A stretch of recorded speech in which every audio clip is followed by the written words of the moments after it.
हरि ओम गुरुदेव हरि ओम साईराम। जय विठलानंद। ओम श्री आदि शंकराचार्य जगत गुरुवे नमः। ओम श्री रघुनायकानंद स्वामीजी गुरुवे नमः। అందరికీ నమస్కరించుకున్న గురుమండలందరికీ నమస్కరించుకుంటూ మన గురుదేవులు చూపించిన మార్గం శాస్త్రాలను అధ్యయనం చేయటం, మహాత్ముల యొక్క చరిత్రలను మనం పారాయణగా చక్కగా మనం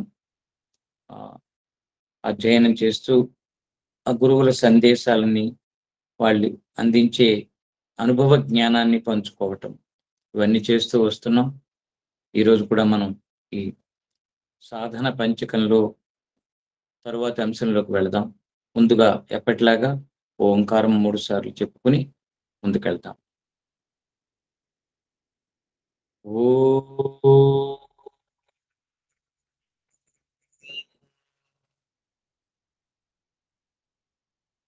ఓ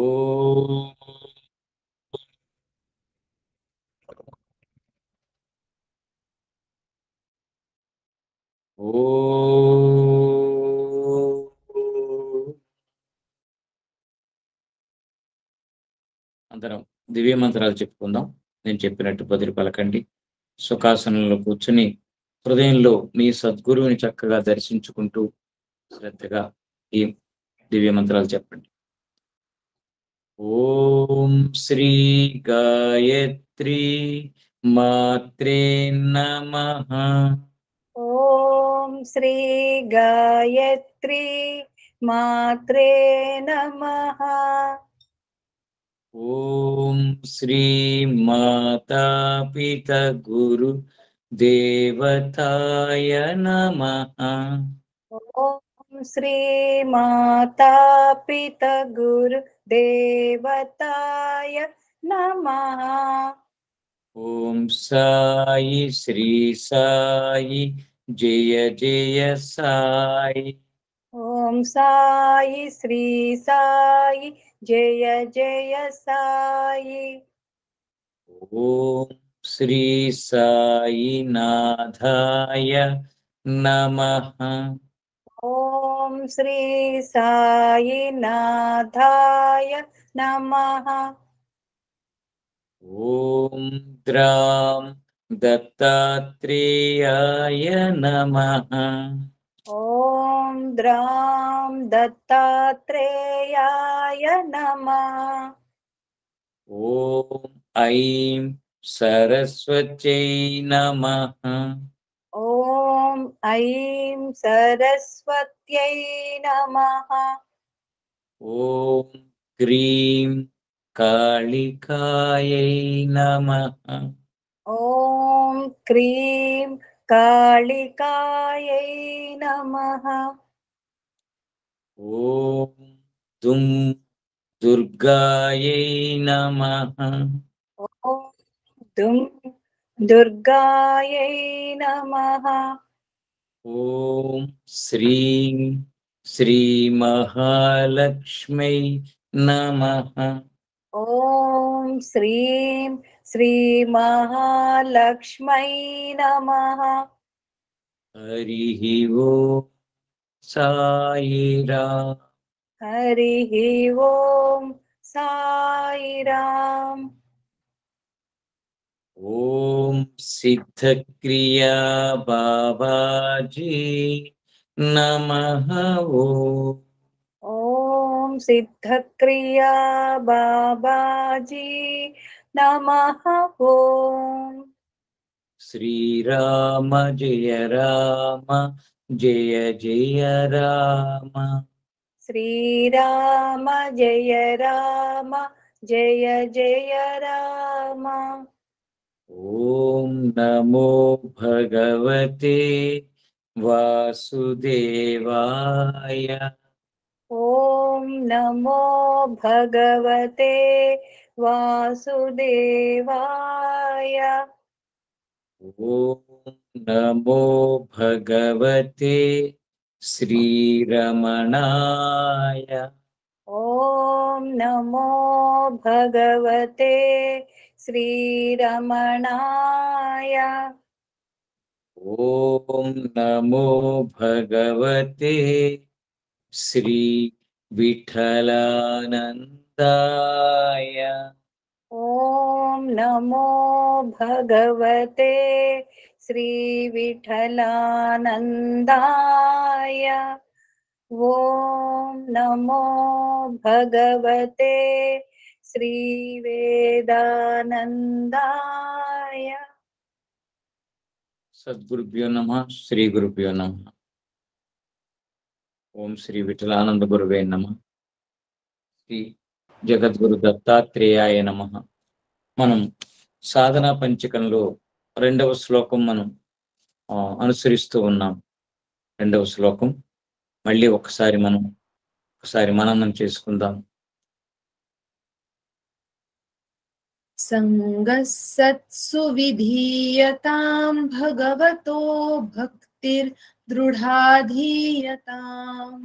శాంత్యాది పరిచీయతాం దృఢతరం కర్మాషు సంత్యజ్యతాం సద్విద్వానుపసృప్యతాం ప్రతిదినం తత్పాదుకా సేవ్యతాం బ్రహ్మైకాక్షరమర్థ్యతాం శృతిశిరో వాక్యం సమాకర్ణ్యతాం సంగః సత్సు విధీయతాం భగవతో భక్తిర్దృఢాధీయతాం శాంత్యాది పరిచీయతాం దృఢతరం కర్మాషు సంత్యజ్యతాం సద్విద్వానుపసృప్యతాం ప్రతిదినం తత్పాదుకా సేవ్యతాం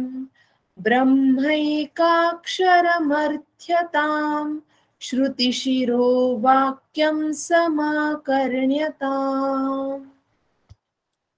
శ్రీ గురుభ్యో నమః.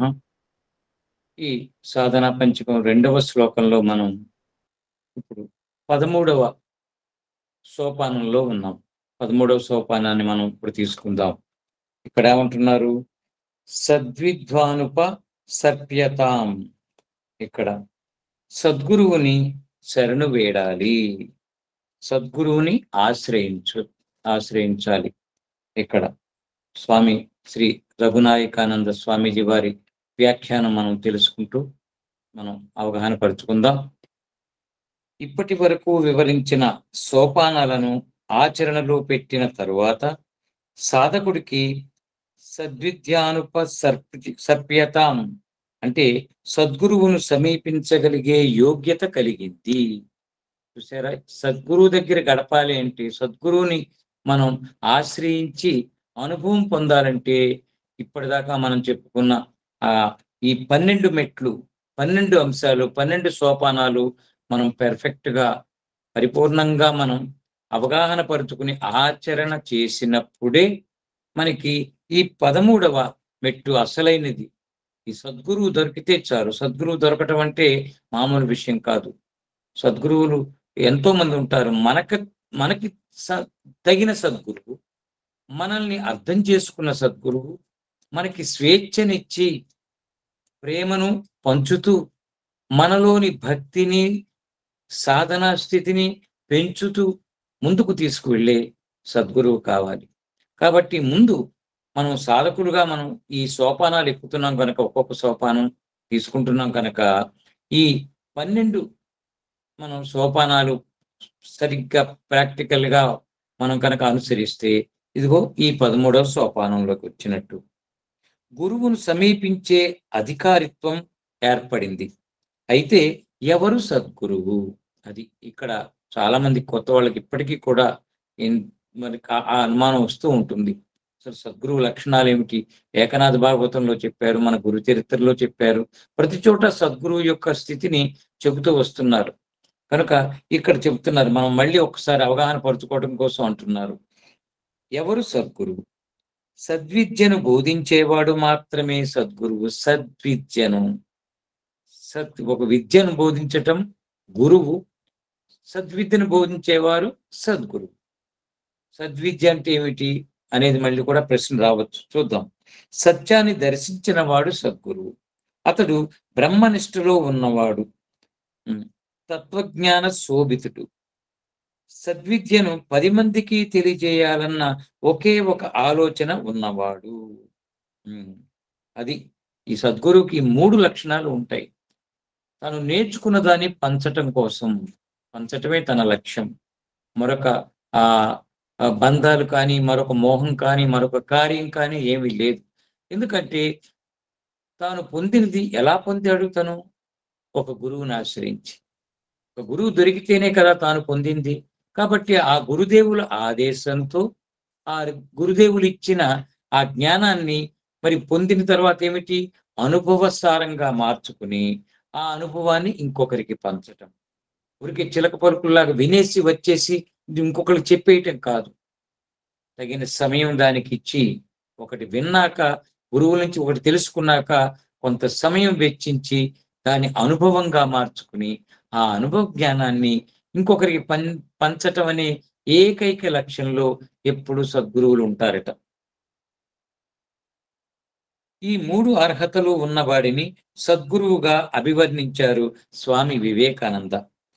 ధర్మ సూక్ష్మ విషయాలను విశదీకరించటమే గాక, వాటిని యావజ్జీవితం ఆచరణలో పెట్టిన వాడినే గురువుగా చెప్పాలి. అది కేవలం మనం ఏదో ఇన్ఫర్మేషన్ తెలుసుకుని చకచక వల్లించేస్తూ ఉంటే అద్భుతంగా భాషా ప్రావీణ్యంతో కానీ, మరొకటి కానీ అక్కడ కాదు. అనుభవ సారాన్ని గ్రహించి తన అనుభవాన్ని మనం ఎప్పుడు చెప్పుకుంటాం, మన గురుదేవుల దగ్గర నేర్చుకున్నది సహజత్వం ఉంటుంది, సద్గురువుల దగ్గర ప్రేమతత్వం ఉంటుంది.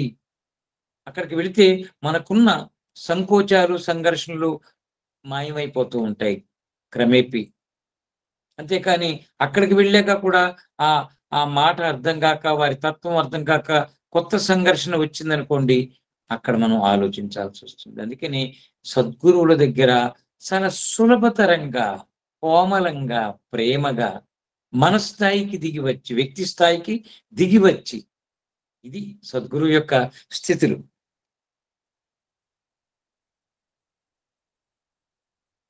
కేవలం గ్రంథ పాండిత్యం మాత్రమే గురువుకు అర్హత కాదు. అదే చెప్తున్నారు. గ్రంథాలను కొంతమందికి మెమరీ పవర్ చాలా ఉంటుంది. ఒక్కసారి చదివేస్తే హాయిగా లోపల స్టాక్ అయిపోతుంది. కాబట్టి గ్రంథ సాహిత్యం పట్టుకుని చకచక మొదటి పేజీ నుంచి ఆఖరి పేజీ దాకా చెప్పేస్తే ఆహా ఎంత గొప్పవారని గురువులుగా మనం అనుకోవటానికి కాదు. గురుస్థితి వేరుగా ఉంటుంది. అదే చెప్తున్నారు ఇక్కడ. భగవాన్ శ్రీ రామకృష్ణులు ఇలా అనేవారు, గ్రద్దలు ఆకాశంలో ఎంతో ఎత్తున విహరిస్తుంటాయి, కానీ వాటి చూపు మాత్రం నేల మీద పడిన శవాల మీద మాత్రమే ఉంటుంది. అదే విధంగా పండితులు ఎన్నో గ్రంథాలను చదువుతారు, కానీ కేవలం పాండిత్యం ఉన్నవాని మనస్సు మాత్రం కామినీ కాంచనాల మీదే ఉంటుంది. ఈ పాండిత్యం గ్రహిస్తే కనుక అహంకారం వచ్చే ప్రమాదం ఉంది. కామినీ కాంచనాల వైపు వాటి మీద దృష్టి పడిపోతుంది. ఎందుకంటే అవగాహన లేనప్పుడు, సారాన్ని గ్రహించకపోతే, అది ఆత్మసత్యంగా మనం అది మారకపోతే అనుభవ సత్యంగా ఈ పైనే దాని తాలూకు అహంకారం పెంచుతుంది. ఏదో దాని ద్వారా డబ్బు సంపాదించాలి, ఇది తీసుకోవాలి, అది చేయాలి అని లక్ష్యాలు ప్రాపంచికంగానే ఉంటాయి. వాళ్ళ లక్ష్యాలు కూడా కేవలం శాస్త్రజ్ఞానం ఉన్నంత మాత్రాన గురువు కాలేరు. గురువు శిష్యునిలోని అజ్ఞానాన్ని తొలగించేవాడుగా ఉండాలి.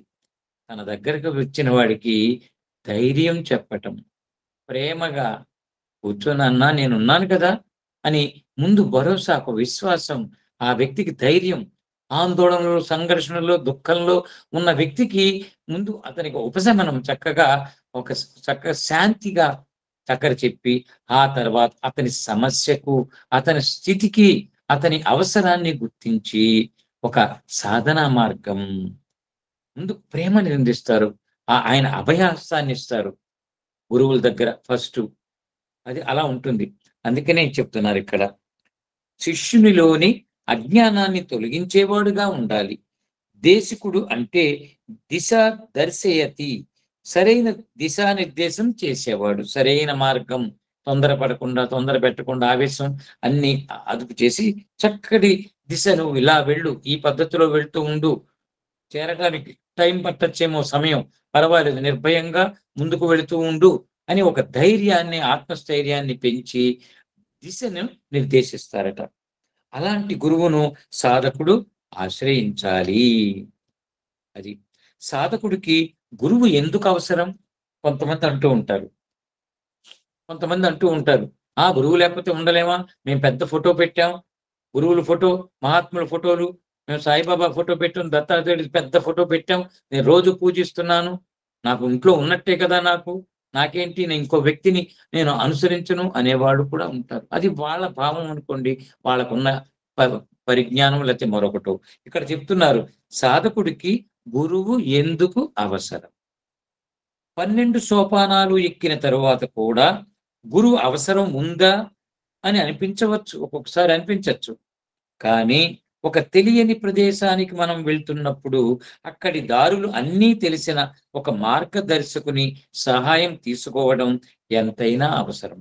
అది కొత్త ఊరు వెళ్తుంటే మనం ఇప్పుడు ఈ GPS-లో వచ్చాయి, అదే గురువు. నిజానికి ఇప్పుడు నడుస్తున్న ఆ గురు తత్వం, గురువు యొక్క పరంపరలు ఏమిట్రా అంటే GPS.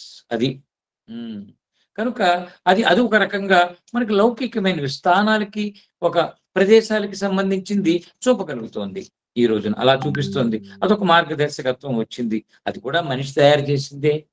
మనిషి తన క్రియేటివిటీని, తన అవగాహనతోటి దీన్ని చక్కగా తయారు చేసి కల్పన చేసి మనకి ఒక మార్గదర్శకంగా ఇచ్చారు. మనుషుల నుంచే ఏదైనా, ఇవన్నీ మనుషుల నుంచే వస్తూ ఉంటాయి. కనుక అదే కొత్త ప్రదేశాలకు వెళ్తే ఎవరైతే ఒక మార్గదర్శకుడు కావాలి. సాధారణంగా భౌతిక ప్రపంచంలోనే శాస్త్ర విజ్ఞానం ఆర్జించడం కోసం సరైన గురువుని ఆశ్రయిస్తాం. లౌకిక విజ్ఞానంలో ఒక మాస్టర్ దగ్గరికి వెళ్ళి మనం ఒక్కొక్క తరగతిలోనూ ఒక్కొక్క గురువుని తీసుకుంటూ తరగతులు మారుతూ హై స్కూల్ నుంచి మనం ఇంటర్మీడియట్కి వెళ్ళి, అక్కడి నుంచి డిగ్రీకి వెళ్ళి, పోస్ట్ గ్రాడ్యుయేషన్, ఇక్కడంతా గురుతత్వం, గురు స్వరూపాలే. అందరూ కూడా గురు స్వరూపాలు. సామాజిక విద్యలో మనం ఆర్థికంగా స్థిరపడటానికి ఆ విద్యకు అక్కడ ఆ గురువుల్ని మనం అనుసరిస్తూ ఉంటాం. మరి ఎంతో నిగూఢమైన ఆధ్యాత్మిక విద్యకు గురువు అవసరం లేదా? మరి ఇది ఎంతో లోతైనది, చాలా మిస్టిక్. ఇది చాలా చాలా చాలా చాలా అసలు ఊహించడానికి అందనిది ఆధ్యాత్మిక విద్య, ఆత్మ విద్య. చాలా చాలా మనం ప్రిపరేషన్ కావాలి. చాలా ఎన్నో ముందు సోపానాల్లో వచ్చాయి, కొన్నిటిని తీసేయాలి ఖచ్చితంగా, కొన్నిని ఖచ్చితంగా అనుసరించి తీరాలి. ఇవన్నీ మరి ఒక నిబద్ధత లేకపోతే, ఒక డిసిప్లిన్, మనకు అవగాహన లేకపోతే, ఆధారం లేకపోతే మనం వెళ్ళలేము. ఆ నిబద్ధత, డిసిప్లిన్ నేర్పుతూ, ధైర్యాన్ని ఇస్తూ, మనకు వచ్చే అనుమానాలకి మనం ఒక్కోసారి జారి పడిపోతాం, నిరాశ వస్తుంది. మళ్ళీ ధైర్యం ఇచ్చి చేయి పుచ్చుకుని పర్వాలేదు ముందుకు వెళ్ళినా నేనున్నాను అనే చెప్పే ఒక వ్యక్తి లేకపోతే ఆధ్యాత్మిక మార్గంలో మనం ఎలా కుదురుతుంది అంటున్నారు ఇక్కడ.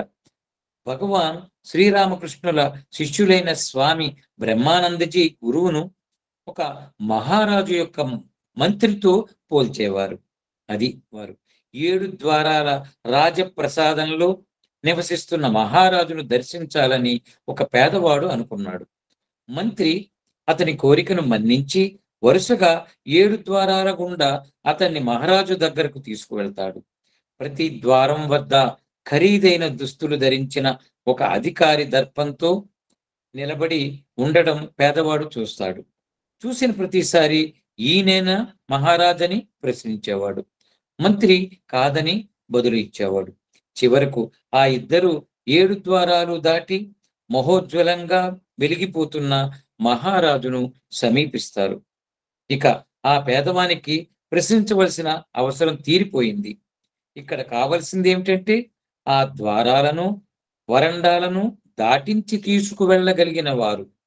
గురువు యొక్క పాత్ర ఇదే. రాజుగారి మంత్రిలాగా శిష్యుణ్ణి ఆధ్యాత్మికతలో వివిధ స్థాయిలను దాటించి చివరకు భగవంతుని సన్నిధిలో విడిచిపెట్టేవాడే గురువు. అది ఇక్కడ చక్కగా ఉపమానంగా చెప్తున్నారు. ఒక్కొక్క ద్వారం దగ్గరికి వచ్చారు. అక్కడ ఒక మంచి వ్యక్తి హాయిగా మంచి డాంబికంగా ఉన్నాడు.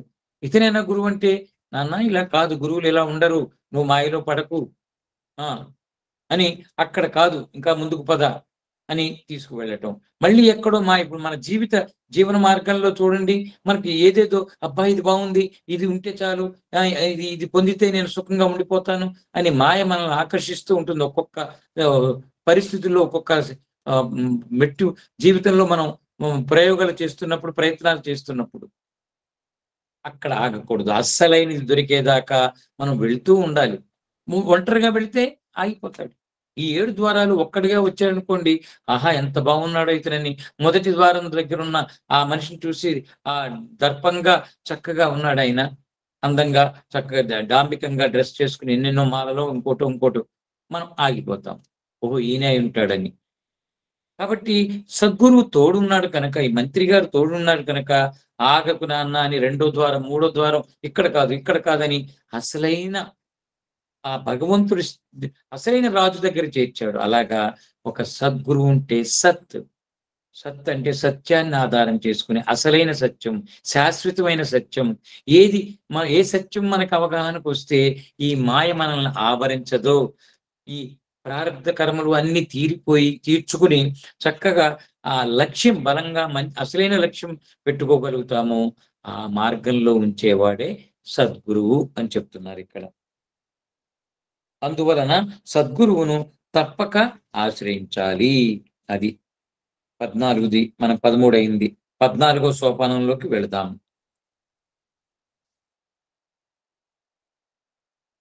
ప్రతిదినం తత్పాదుకా సేవ్యతాం. అది ఇక్కడ ఏమంటున్నారు?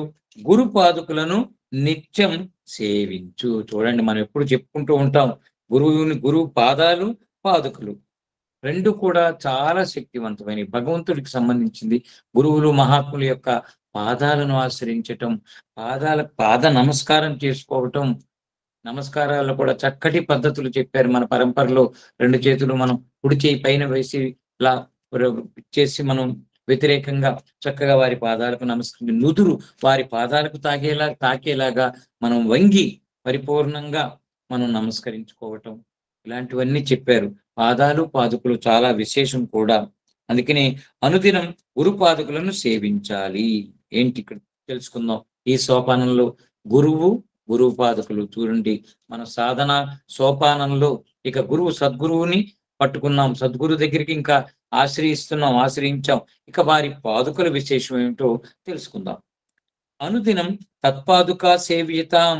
ప్రతిరోజు గురువు గారి యొక్క పాదార వింద ద్వయం సేవించాలి. గురుపాద సేవ వలన వారి అనుగ్రహం లభించి సాధకుడికి తత్వాన్ని ఉపదేశిస్తారు. ఇక్కడ పాద నమస్కారాలు ఎందుకు చేస్తున్నామంటే, మనలో ఉన్న తపన, జిజ్ఞాస, శరణాగతి, సమర్పణ. ఎందుకంటే ఒక మంచి అద్భుతమైన విషయాన్ని తీసుకోవాలంటే మన దగ్గర సరైన స్థితి కావాలి, మంచి గుణ సంపద కావాలి. కనుక ఈ నమస్కారంలో మనం పూర్తిగా, తండ్రి నేను సిద్ధంగా ఉన్నాను, మీరు ఏది ఇస్తే దాన్ని తీసుకోవడానికి, మీరు ఎలా ఉండమంటే అలా ఉంటాను, నేనేది లేదు ఇక్కడ, మీరు చెప్పిన దాన్ని నేను ఆచరించడానికి సిద్ధంగా ఉన్నాను నేను అని ఒక సమర్పణ భావం నమస్కారంలో వస్తుంది.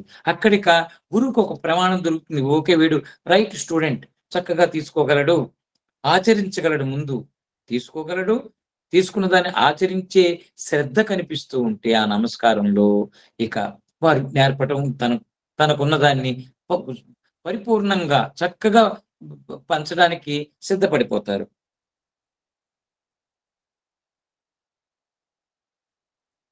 గురుపాద సేవ వలన వారి అనుగ్రహం లభించి సాధకుడికి తత్వాన్ని ఉపదేశిస్తారు.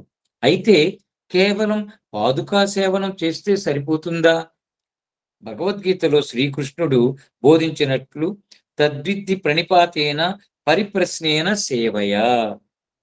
బ్రహ్మజ్ఞానాన్ని ఆర్జించాలంటే 3 లక్షణాలు ఉండాలి. చూడండి చెప్తున్నారు. మొదటిది ప్రణిపాత, అంటే పూర్తి శరణాగతి, అది కావాలండి. ఆ సమర్పణ భావం పరిపూర్ణంగా ఉంటే శరణాగతి. ఇంకా ఆయన ఏ మాట చెప్తే అది ఆచరించటమే. ఇక నేను అనే అహంకారం అన్న రిజర్వేషన్లు పెట్టుకున్న వాళ్ళు పొందలేరు. కొంతవరకే ఏదో పైపైన అలా అలా. అందుకని మొదటిది ఏమిటంటే శరణాగతి. దీని గురించి ఒక కథ ద్వారా తెలుసుకుందాం. ఒక వ్యక్తి చేతిలో లాంతరుంది. ఆ లాంతరు యొక్క వెలుగు 3 అడుగులు మాత్రమే కనిపిస్తుంది. వెంటనే లాంతరు ఇచ్చిన వ్యక్తితో, "ఈ వెలుగుతో 3 అడుగులే కనిపిస్తోంది. కానీ నేను వెళ్ళాల్సింది 30 అడుగులు" అన్నాడు. దానికి ఆ వ్యక్తి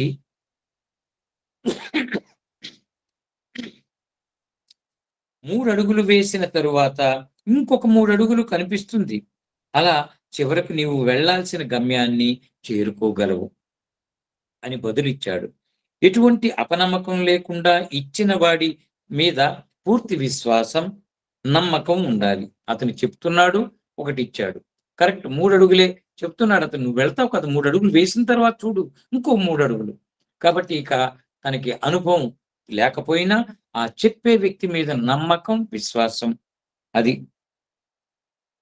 అవి 2 కూడా ఉండాలి అని చెప్తున్నాడు. ఇదే శరణాగతి. తరువాత ఉండాల్సిన లక్షణం పరిప్రశ్న. అది శిష్యుడు గురువును ఆధ్యాత్మిక పురోభివృద్ధికి సంబంధించిన లేదా శాస్త్ర సంబంధమైన ప్రశ్నలు అడగాలి తప్ప మరి ఇతర ప్రశ్నలు అడుగురాదు. ఎప్పుడైనా గురువు దగ్గర ప్రశ్నించటం ఒక పద్ధతి ఉంది. ప్రశ్న కావాలి, ప్రశ్న పుడుతుంది. నిజంగా సాధన చేసేవాళ్ళు సిన్సియర్‌గా ప్రయాణం చేసే వాళ్ళకి ఎక్కడో ఒక చోట కన్‌ఫ్యూజన్ వస్తుంది. 4 రోడ్ల జంక్షన్ వచ్చిందనుకోండి. ఇంకా ఎటు వెళ్ళాలి అని ప్రశ్న పుడుతుంది. ఆ పక్కనే ఉన్న పోలీస్ వాళ్ళనో, ఏ దుకాణం వాళ్ళ దగ్గరికి వెళ్లి అడుగుతూ ఉంటాం. ఇప్పుడు చెప్పుకున్నాం జీపీఎస్ ఓపెన్ చేస్తారు. ఏదో ఒకటి మనం మనకు ఎవరో ఒకడు మార్గం చెప్పి తీరాలి క్లారిటీ. లేకపోతే అక్కడ ఆగిపోవాల్సొస్తుంది. కనుక అది అక్కడ మనం ఆ డౌట్‌ని ప్రశ్నించడానికి అవకాశం మనం ఇచ్చే వ్యక్తి అక్కడ మనం తీసుకోవటం అన్నమాట. అందుకని సాధనలో ప్రశ్నలకు సమాధానం దొరికే కొద్దీ మెట్లు మారుతూ ఉంటాయి. ఒక సమాధానం దొరికింది, అనుమానానికి క్లారిటీ వచ్చేసింది. ఇంకా అక్కడతో అది అయిపోయింది. ఇక ముందుకు వెళితే ఇంకొక ప్రశ్న. అందుకని ఇలా పరిప్రశ్నలు చాలా అవసరం అంటున్నారు. భగవత్ సంబంధిత ప్రశ్నలు మాత్రమే గురువుని అడగాలి. గురువర్య, నాలో ఉన్న లోపాలేమిటి అని అడిగి తెలుసుకోవాలి. ఎప్పటికప్పుడు తన మీద దృష్టి పెట్టాలి. తండ్రి, నేను మంచిగా తోస్తున్నాను, కానీ కష్టాలు, కానీ దుఃఖం, ఏదో సంఘర్షణ, ఒత్తిడి ఇవన్నీ వస్తున్నాయంటే నాలో ఎక్కడో లోపం జరుగుతోంది అనిపిస్తోంది. మీరు కొంచెం గుర్తించి నా లోపాన్ని, నా తప్పుని నాకు తెలియజేయండి. నేను సరిగ్గా ఉన్నానంటారా అని మనం చాలా హృదయపూర్వకంగా అడగటం, ప్రశ్నించటం, మళ్ళీ వారిచ్చే మార్గాన్ని, సమాధానంగా చూపించే మార్గాన్ని పరిపూర్ణంగా ఇంకా విశ్వాసంతో తెలుసుకుని ఆచరించి తీరాల్సిందే. రెండవ మనం భావాన్ని తీసుకురాకూడదు. ఏదో చెప్తారులే, నా వల్ల అవుతుంది, నా వల్ల ఏమవుతుంది ఆయన అంటారు కానీ ఇలాంటివి చేసామా గురుద్రోహం. నమ్మకం, విశ్వాసం ఉంటేనే గురువుని ఆశ్రయించాక ఇక మళ్ళీ రెండొక భావం రానీయకూడదండి. 3వ లక్షణం సేవ. అది గురు శుశ్రూష. గురు శుశ్రూష చేస్తున్నప్పుడు ఆ సచ్చిదానందుడే గురు రూపంలో ఉన్నాడనే భావనతో చేయాలి. అది మనం సేవలు చేసేటప్పుడు చాలా చక్కగా పూర్ణంగా విశ్వాసంతో ఆ భగవంతుడే నాకు ఈ రకంగా భౌతికంగా దొరికాడు తండ్రి, కాబట్టి ఈయనకి ఏ సేవ చేసినా ఆయనకి చేరుతుంది, ఆయనకి తెలుస్తుంది అనే విశ్వాసంతో చేయటం. రామాయణంలో శ్రీరాముడు అరణ్యవాసానికి వెళ్తున్నప్పుడు రాజ్యాన్ని పాలించాల్సిన భరతుడు శ్రీరాముడితో ఇలా అన్నాడు, అన్నయ్య, మా అమ్మ కోరిన వరాలు నిన్ను అడవికి వెళ్ళేలా చేశాయి. కానీ ఈ రాజ్యాన్ని నువ్వే పరిపాలించాలి. పరిపాలించే అర్హత నాకు లేదు. తరువాత శ్రీరాముడి పాదుకలను భరతుడు తీసుకుని ఆ పాదుకలను సింహాసనం మీద ఉంచి పట్టాభిషేకం చేసి తపోనిష్ఠుడై రాజ్యాన్ని పాలించాడు. ఇదే నిజమైన గురు పాదుకా సేవ. మరొక అర్థం చూస్తే గురు పాదుకులు అనగా గురువు నిలబడటానికి ఆధారంగా ఉంటాయి. గురువు నడిచినప్పుడు ఏ సమస్య, ఏ కష్టం కలగకుండా పాదాలకి ఇవి చక్కగా రక్షణ ఇస్తున్నాయి, ఆయనకి సేవ చేసేవి.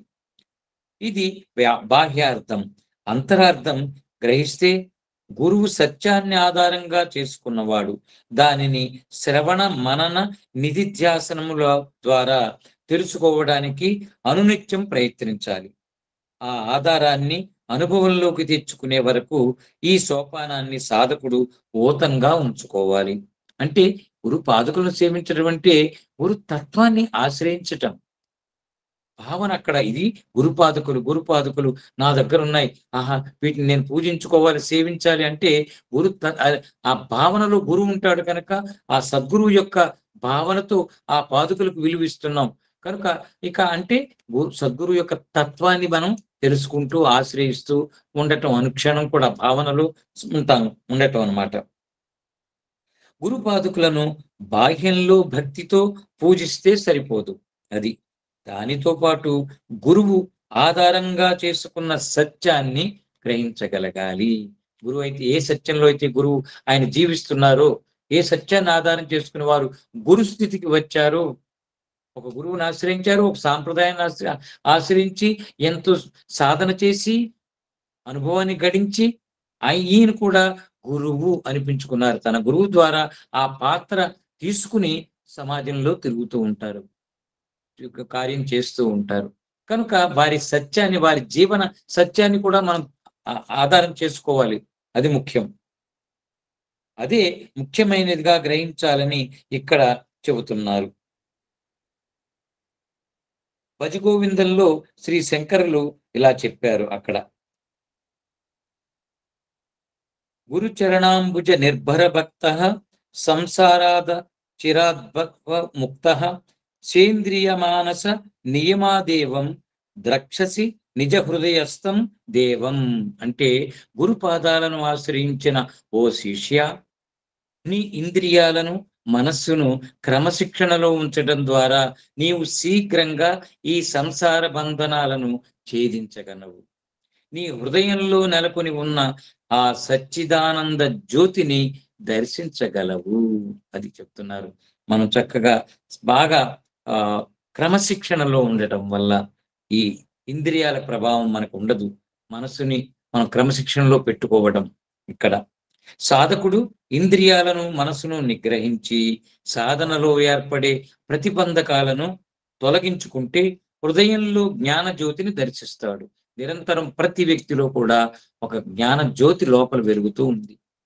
ప్రతి వ్యక్తిలోనూ ఉంది.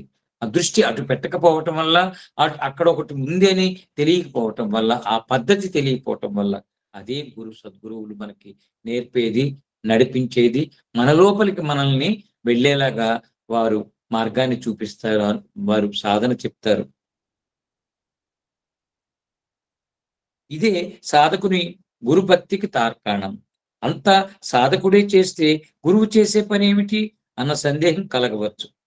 జ్ఞానబోధ చేసి నిత్య వస్తువు వైపుకు నడవాలనే ఉత్సాహాన్ని నింపి మార్గనిర్దేశం చేసేవాడు గురువు. జారిపోకుండా, ఎందుకంటే రెడీగా ఉంటుంది మాయ పక్కన.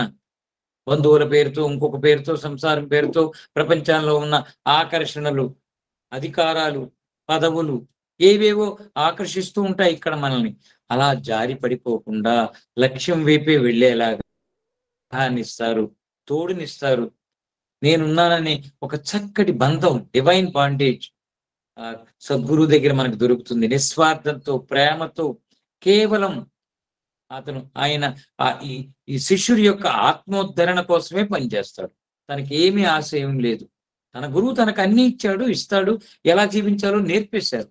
ఇక శిష్యుడి మీద ఆధారపడటం అనేది అసలు అవసరమే లేదు. కాబట్టి కేవలం పంచటం కోసమే గురువులు ఉంటారు అంటున్నారు. అంతేకాదు, సాధకుడు సాధనా పదంలో నడుస్తున్నప్పుడు దారి తప్పిపోకుండా చూసేవాడు గురువు. అదే దారి తప్పిపోతూ ఉంటాం. ఒక్కోసారి కన్ఫ్యూజన్ వస్తే హఠాత్తుగా మనం సమర్థ రామదాస్ వారి చరిత్రలో చూసాం. శివాజీ గారిలో రకరకాల కొన్ని భావాలు, ఉండకూడని భావాలు వచ్చినప్పుడు హఠాత్తుగా వచ్చేసారు ఆయన. వచ్చేసి అతని లోపల విషయాన్ని తనకు తానుగా గుర్తించేలాగా అక్కడ ఒక సంఘటన వారు జరిపారు. అలా ఉంటుంది. గురువులు ఎంత శిష్యుల మీద ఎంత అలర్ట్ గా ఉంటారో, ఎంత దృష్టిని పెట్టి ఉంటారో చూడండి. గురుపాదుకా స్తోత్రంలో ఇలా ఉంది: అనంత సంసార సముద్రతార నౌకాయితాభ్యాం గురుభక్తిదాభ్యాం వైరాగ్య సామ్రాజ్యద పూజనాభ్యాం నమో నమః శ్రీ గురుపాదుకాభ్యాం. గురుభక్తి అనే నౌక ఎల్లలెరుగని సంసార సాగరాన్ని దాటింపజేస్తుంది. హద్దులు లేదు ఈ సంసార సాగరానికి. కాబట్టి అటువంటి సాగరాన్ని దాటాలి అంటే గురువు మీద భక్తి ఉండాల్సిందే. దాని ద్వారా మాత్రమే ఈ సంసార సంద్రాన్ని దాటగలం. ప్రశస్తమైన వైరాగ్య సామ్రాజ్యానికి దారి చూపే ఆ గురుపాదుకులకు నా నమస్సులు అనేది ఈ శ్లోకంలో అర్థం. ఇక మనం తర్వాత అంశం చూద్దాం.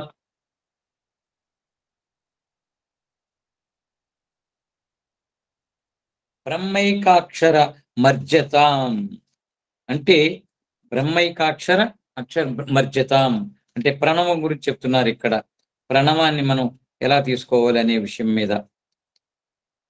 బ్రహ్మమును తెలియజేసే ప్రణవమును ధ్యానించాలి. ఇది తర్వాత 15వ మనం సోపానంలో ఉన్న ప్రణవోపాసన. ఇప్పుడు 15వ సోపానంగా బ్రహ్మైకాక్షర మర్జతాం అంటే బ్రహ్మమును సూచించే ఓంకారమును ధ్యానించాలి అని చెబుతున్నారు.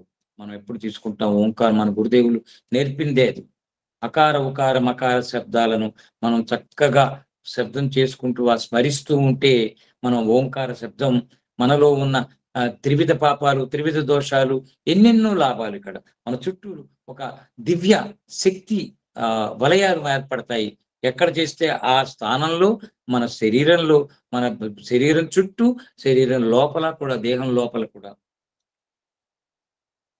బ్రహ్మమును భగవంతుడిని సూచించే ఏకైక అక్షరం ఓం. అనంతుడైన బ్రహ్మమును సంక్షిప్తంగా తెలియజేసే ఒక జిప్ ఫైల్ లాంటిది. ఓం ఫైల్ అనేది ఒక వరుస అనుకుంటే, జిప్ ఫైల్ అనేది అనేక వరుసల సముదాయంగా చెప్పవచ్చు. అదేవిధంగా అనంతమైన బ్రహ్మతత్వాన్ని సంక్షిప్తంగా తెలియజేసేది ఓం. ఓం ఒక్కటి పట్టుకుంటే చాలండి. అసలు ఓం పట్టుకుని ఓం జపం చేస్తూ ఉంటే, ఆ ఓంకార శబ్దాన్ని ధారణ చేస్తే చాలు. అన్ని ఒక్కొక్కటి ఇంకా సునాయాసంగా మనకి అవగాహనకు వస్తూ ఉంటాయి. ఏమైనా అడ్డంకులు ఉన్నా కూడా తొలగిపోతాయి. ఈ శబ్దానికి అంత శక్తి ఉంది. విశ్వశక్తి బీజాక్షరం అది. మొదటిసారి శ్రీరామకృష్ణులను దర్శించడానికి వెళ్ళిన కథామృత రచయిత మహేంద్రనాథ్ గుప్తా తన డైరీలో ఇలా రాసుకున్నాడు: శ్రీరామకృష్ణులు తన చుట్టూ పరివేష్టితులైన భక్తులకు ఇలా చెప్తున్నారు: ఒక్కసారి హరినామం గాని, రామనామం గాని ఉచ్చరించగానే రోమాంచితమై అశ్రువులు జాలువారితే సంధ్యావందనాది కర్మలు ఆ పైన నిర్వర్తించనక్కరలేదని స్పష్టంగా తెలుసుకోండి. ఒకసారి, ఇది చాలా మంచి సీక్రెట్ అండి, ద్రవీకరణ జరుగుతుంది. నిజమైన సాధకుడు సిన్సియర్గా మీరు సాధన చేసి ఒక మంత్రాన్ని జపిస్తూ ఉంటే, ఒక అక్షరం శబ్దాన్ని పరిపూర్ణమైన ఏకాగ్రతతో త్రికరణ శుద్ధిగా ఆ శబ్దాన్ని పదే చేస్తూ ఆ శబ్దాన్ని ధారణ చేసేస్తూ ఉంటే, అది లోపలికి అంచెలంచెలుగా లోపలికి వెళ్ళి మన శరీరంలో మొత్తం ఆవరించేసి అది అంతా జరిగిపోతూ ఉంటుంది, శక్తి ప్రభావం. అప్పుడు ఇక సిమ్టమ్ ఏమిటి, వెళ్ళింది, జరుగుతోంది అది అని తెలియటానికి ద్రవీకరణ. ఆ కన్నీటి దారులు చక్కగా వచ్చేస్తాయి. అది వచ్చిందా ఇంకా మీకు మీరు సంధ్యావందనాలు కానీ మరొకటి కానీ ఇంకేం చేయక్కర్లేదు. స్థితి దొరికిపోవటం. క్రియ చేస్తూ వెళితే స్థితి మారుతుంది. స్థితి మారటం బాహ్య స్థితి కాదు, లోపల నుంచి మార్పు మొదలవటమే సాధనలో మెట్టు, అసలైన ప్రూఫ్, ప్రమాణం మనకు అక్కడ దొరుకుతుంది. లోపల మార్పు వస్తుంది, లోపల నుంచి. అదే చెప్తున్నారు, ఒకసారి ఆ ఆనందాశ్రువులు, ఆ దివ్య అశ్రువులు, ఆ కన్నీరు కనుక జారేయా చాలు, స్థితి మారింది. ఇక బాహ్య క్రియలు తక్కువ, మెల్లిమెల్లిగా తగ్గించేసుకోవచ్చు అని చెప్తున్నారు ఇక్కడ. అప్పుడు కర్మత్యాగం చేసే అధికారం అతడికి కలుగుతుంది. అప్పుడు తనంతటా అదే కర్మ వదిలిపోతుంది. చూసారా? కర్మరహిత స్థితి రావటం అంటే ఈ స్థితికి వచ్చారంటే కర్మలు ఇంక ఉండవు. నాకు ఈ కర్మ వస్తుంది, అడ్డొస్తుంది, ఆ కర్మ అడ్డొస్తుంది అనుకుంటాం. ఈ స్థితి పెరిగితే, స్థితిని మనం చేరగలిగితే, ఆ అంతర్ముఖ స్థితి, ఆత్మీయ స్థితి వెళ్ళినప్పుడు ద్రవీకరణ, శుద్ధీకరణ చక్కగా జరిగితే కనుక ఇక కర్మలు కూడా మాయమైపోతాయి. అంతవరకు అది చేయనా, ఇది చేయనా, అది చేయాల్సి వస్తుంది, ఇది చేయాల్సి వస్తుంది అని ఎన్నో చెప్పుకుంటాం సంఘర్షణతోటి, కన్ఫ్యూజన్ తోటి. ఈ స్థితికి కనుక చేరేలాగా గురువులను ముందు ఆ సోపానాలన్నీ ఆశ్రయించి గురువు పాదాలను, పాదుకులను అన్నిటినీ ఆశ్రయిస్తూ భావనలోకి, ఆ గురు భావనలోకి, పరమాత్మ భావనకి చేరుకుంటే అశ్రువులు వచ్చేస్తాయి. అక్కడిక ఇదిగో కర్మలు కూడా పోతాయి.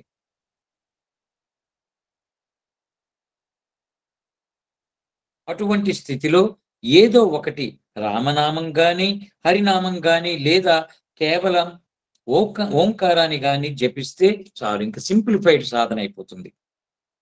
సంధ్యావందనం గాయత్రిలో లయిస్తుంది, గాయత్రి ఓంకారంలో లయిస్తుంది. అది ఇక్కడ రామనామం, ఓంకారం ఒక్కటే అన్న భావన ఉండాలి.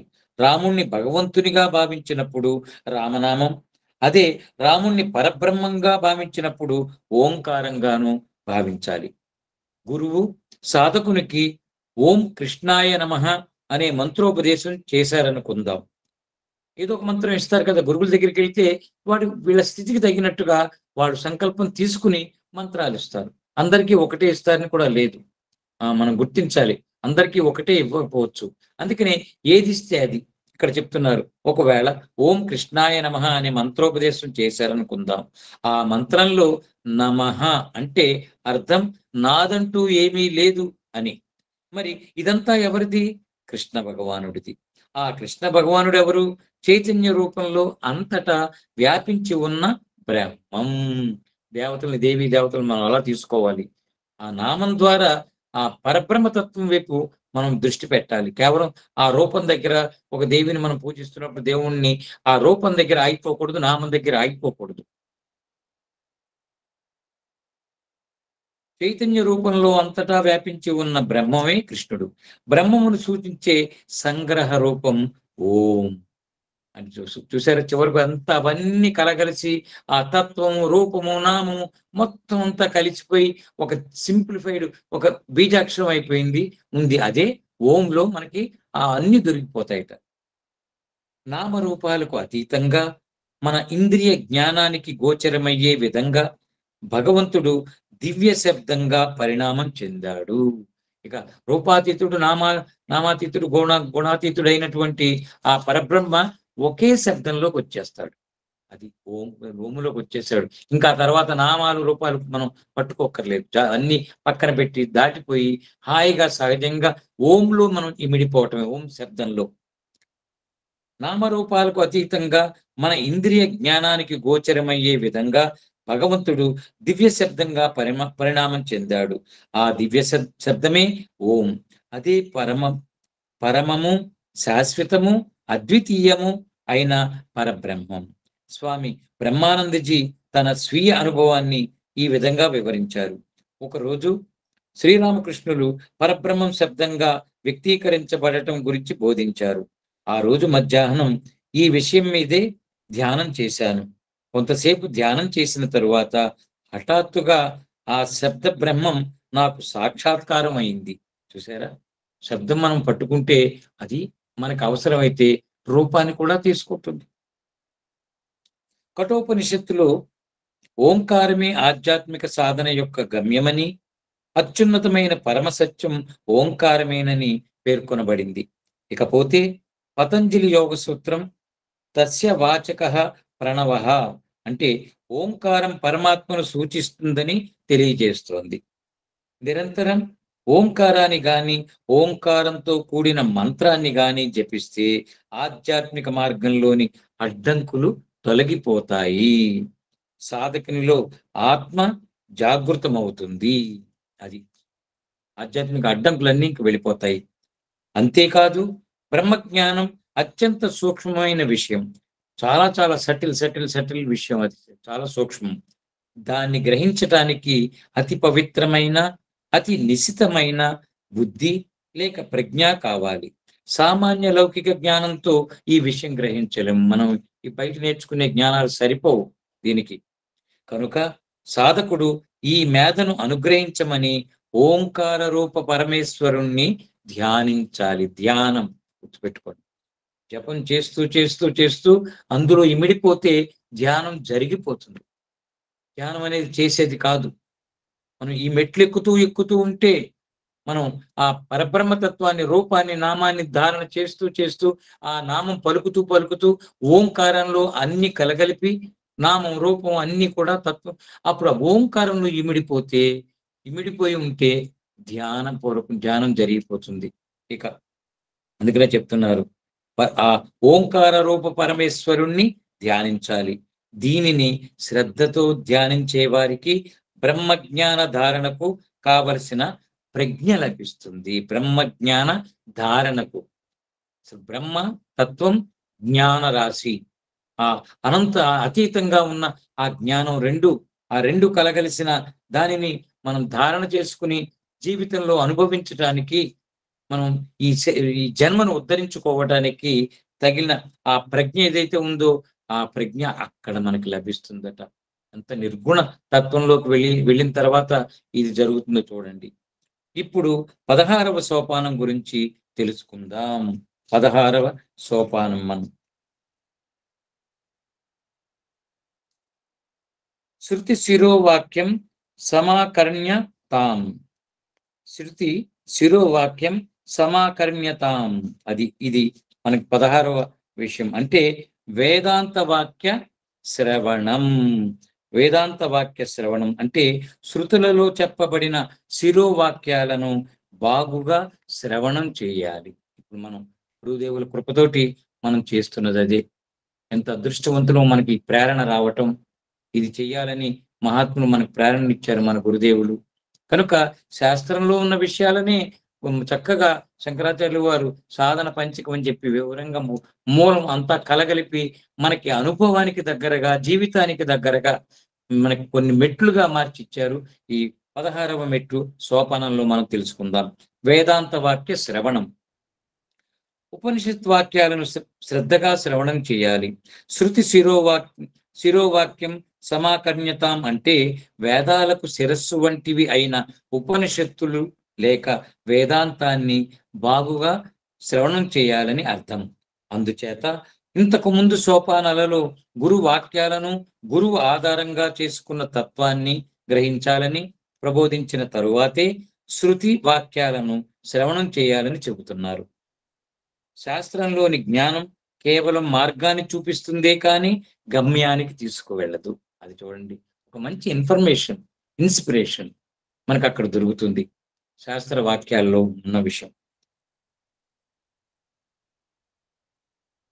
సాధన లేకుండా కేవలం శాస్త్రాధ్యయనం ప్రయోజనం చేకూర్చదు. శాస్త్రాలలో చెప్పిన శిరోవాక్యం బ్రహ్మ సత్యం, నామరూపయుక్తమైన ఈ జగత్తు మిథ్య. అయితే శ్రీరామకృష్ణుడు ఇలా చెప్పేవారు, వేదాంత శాస్త్రాల దృక్పథంతో చూసినప్పుడు బ్రహ్మం నిర్గుణం, బ్రహ్మం స్వరూపం ఏమిటో నోటితో చెప్పలేం. అది బ్రహ్మాన్ని అసలు పదాల్లో పెట్టలేం, వాక్యాల్లో పెట్టలేం, నిరూపించలేం కూడా. అయితే నువ్వు ఉన్నంత వరకు ఈ జగత్తు వాస్తవమే, ఇక్కడ నేనున్నాను అని మనం ఈ బాహ్యాత్మను మనం ఆధారం చేసుకుని జీవిస్తున్నప్పుడు అంతా నిజమే. ఇగో గోడ ఉంది కదా, ఇది ఉంది కదా, అది ఉంది కదా అనిపిస్తుంది. భగవంతుడి నానా రూపాలు సత్యమే, భగవంతుడు వ్యక్తి మాత్రుడు కాదు అనే భావన కూడా సత్యమే. కేవలం వ్యక్తిగా ఉండొచ్చేమో కానీ దర్శనం ఇవ్వచ్చు దైవం మానుష రూపేణ, కానీ అతను వ్యక్తి కాదు. అదే చెప్తున్నారు, భగవంతుడు వ్యక్తి మాత్రుడు కాదు అనే భావన కూడా సత్యమే. ఇక్కడ గుర్తుంచుకోవాల్సిన ముఖ్యమైన విషయం, బ్రహ్మమని జ్ఞానులు ఎవరిని పేర్కొంటారో ఆయనే యోగులచే ఆత్మగా పిలువబడుతున్నాడు. మళ్ళీ ఆత్మగా చెప్తున్నారు. భక్తులు ఆయన్నే భగవంతునిగా పిలుస్తారు. వేదాంత వాక్యాలను శ్రవణము, విచారణ చేయడం ద్వారా పరబ్రహ్మని గురించిన అపరోక్ష జ్ఞానం ఉదయిస్తుంది. 25 పదునుల వర్షం పడుతుందని పంచాంగం ఉంటుంది. అందువలన పంచాంగాన్ని పట్టుకుని పిండితే కనీసం ఒక్క బొట్టైనా నీరు రాలదు కదా అని చమత్కరిస్తారు శ్రీరామకృష్ణుడు. శాస్త్రాల శ్రవణం ద్వారా లేదా శాస్త్ర వాక్యాలను ఆచరణలో పెట్టి అనుభవాన్ని గడించిన మహాత్ముల సాంగత్యం ద్వారా చూడండి. ఒకవేళ మనం చదవటం కుదరదు, చదివే చదివే ఆ, ప్రజ్ఞ కానీ ఇది మన దగ్గర లేకపోతే పర్వాలేదు. ఇగో వాటిని చదివి అనుభవాన్ని గడించిన మహాత్ముల సాంగత్యం సన్నిధిలో వాళ్ళ సాంగత్యం ద్వారా ఆ వాక్యాలపై సూక్ష్మ అవగాహన కలుగుతుంది. ఎందుకంటే వాళ్ళు దాన్ని అనుభవపూర్వకంగా తీసుకున్నారు. వాక్యాలను వాక్యాలుగా ఉంచకుండా అనుభవ సత్యాన్ని తీసుకుని చెబుతారేమో మన అనుభవానికి దగ్గరవుతుంది. వ్యక్తి ద్వారా ఆ గురువులు మహాత్ములైన వాళ్ళు వ్యక్తిగా ఉండి వాళ్ళు అనుభవాన్ని గ్రహించి వ్యక్తిగా మనకిస్తున్నారు కనుక మనం కూడా వ్యక్తిత్వాన్ని ఆధారం చేసుకుని వింటాం కనుక ఇద్దరి మధ్యన ఇద్దరు వ్యక్తులు ప్లస్ 2 వ్యక్తిత్వాలు చక్కగా అనుభవ సత్యం తొందరగా ఈ శిష్యుడికి సాధకుడికి చేరిపోతూ ఉంటుంది, అర్థమైపోతూ ఉంటుంది. శాస్త్రం అనేది ఆదేశించేది. ఆదేశం అనగా తప్పనిసరిగా చేయాల్సింది. అందుకనే గురువాక్యాలను చెప్పారు. గురువాక్యాలు శాస్త్రాలతో సమానం. చేసి తీరాల్సిందే. నేను చెయ్యను, నేను చెయ్యలేను, చేయలేకపోతే మళ్ళీ అడిగి తెలుసుకోవాలి. నీకు కష్టం అనిపిస్తే అడిగి తెలుసుకోవాల్సిందే తప్పితే చెయ్యను అన్నామంటే అక్కడ చాలా ద్రోహం అయిపోతుంది. ఎందుకంటే ఆశ్రయించి అతీతమైన మార్గాన్ని పరబ్రహ్మతత్వాన్ని దర్శింపజేసి అనుభవింపజేసే ఒక మంచి అనుభవజ్ఞాని మనకు దొరికినప్పుడు నిర్లక్ష్యం చేస్తే అది చాలా దోషం అవుతుంటుంది. జాగ్రత్తగా మనం అనుసరించాలి. తప్పనిసరిగా శ్రద్ధతో చదవాలి, అప్రమత్తతతో చదవాలి. దాని వలన సూక్ష్మ దృష్టి అలవడుతుంది. ఏది మిథ్య, ఏది సత్యం అనేది తెలుస్తుంది. అప్రమత్తత అంటే ఏమిటో ఒక కథ ద్వారా తెలుసుకుందాం చెప్తున్నారు. ఎంత అటెన్షన్ లో ఉండాలో దాని గురించి చెప్తున్నారు ఒక కథ.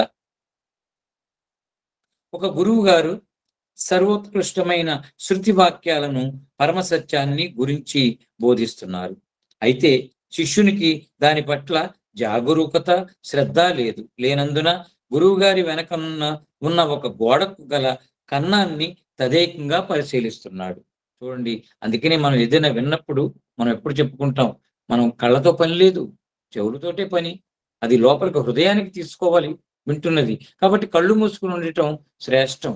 కళ్ళు మూసుకుని కానీ ఉంటే బయట లేకపోతే ఆకర్షించవు. లేకపోతే పక్క పక్కన వెనకాల ఉన్నవి, అక్కడ ఉన్నవి, రంగులు, ఇంకోటి గురువు గారి గెడ్డం, మరొకటి చూస్తూ కూర్చుంటాం. ఇది దృష్టి మాయ. మనసు ఉందే, అది మనల్ని మనంగా ఉండనీదు.